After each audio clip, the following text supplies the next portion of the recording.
Assalamualaikum warahmatullahi wabarakatuh. Bismillahirrahmanirrahim. Alhamdulillahirrabbilalamin. Wassalatu wassalamu ala asrafil anbiya'i wal mursalin Muhammadin wa ala alihi wa sahbihi ajma'in. Amma ba'du. Alhamdulillah, Bapak Ibu sekalian, bertemu kembali dengan saya Lukmanul Hakim, pastroper dari kota Gresik, Jawa Timur. Ya. Pada video saya yang kedua kali ini, saya ingin berbagi kisah atau pengalaman saya selama menjadi pastroper atau terapis metode Pas Al-Kasau. Yang saya rasakan, Masya Allah, bismillah, setelah belajar metode Pas Al-Kasau ini, menerapkan dan mengamalkan ilmunya, yang saya rasakan pribadi adalah saya menjadi lebih tenang, tidak mudah panik ketika ada keluhan sakit yang muncul pada diri saya maupun keluarga saya.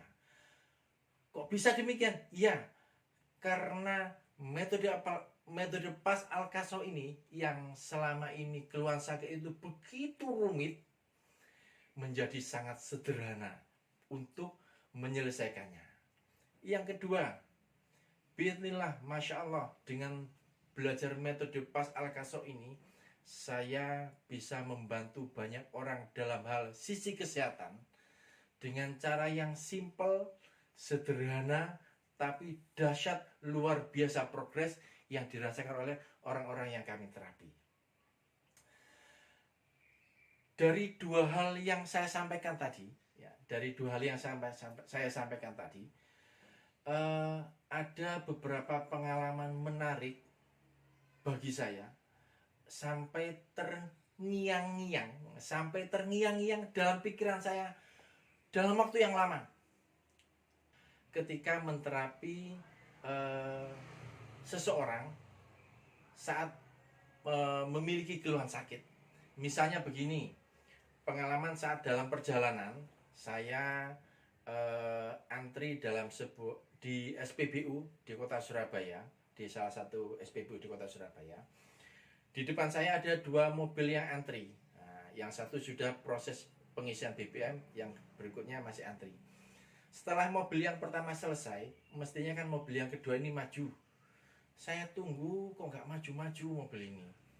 Tidak bergerak, mesin menyala, terus tampak pengemudinya di belakang kemudi mobil itu tertunduk dan diam. Karena tidak maju-maju, salah satu petugas SPBU datang, ngetok-ngetok, mencoba untuk membangunkan, barangkali tertidur. Ternyata tidak ada respon. Akhirnya saya yang di belakangnya ikut memberanikan diri untuk ikut mendekat. Saya ketok-ketok juga tidak ada respon.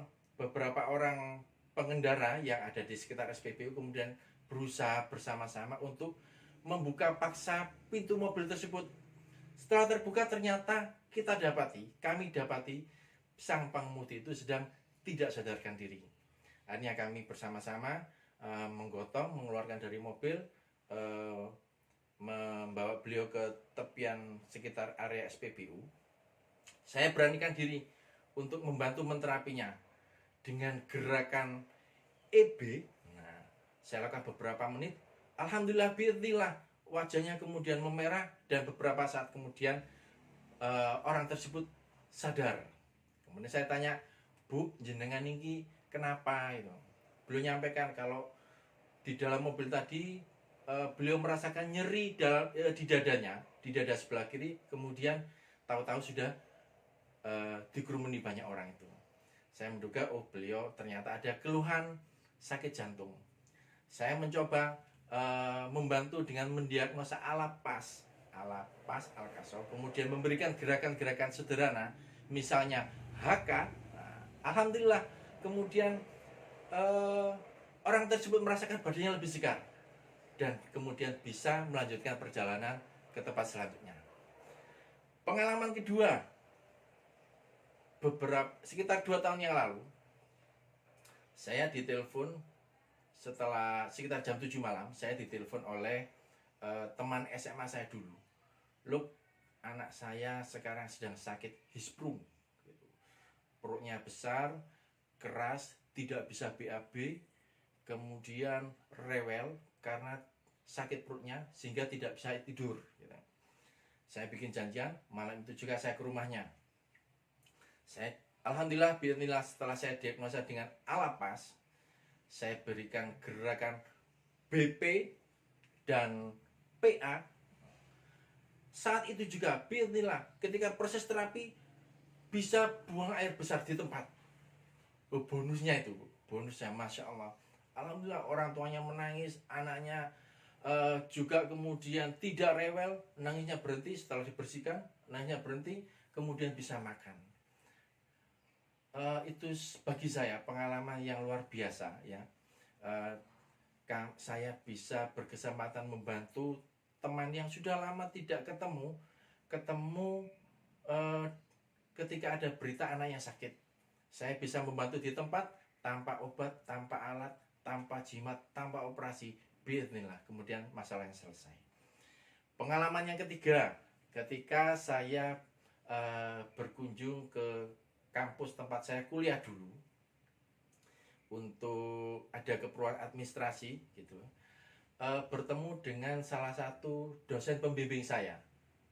Saya melihat beliau dari kejauhan, jalan itu agak tidak bisa cepat gitu, pelan-pelan gitu.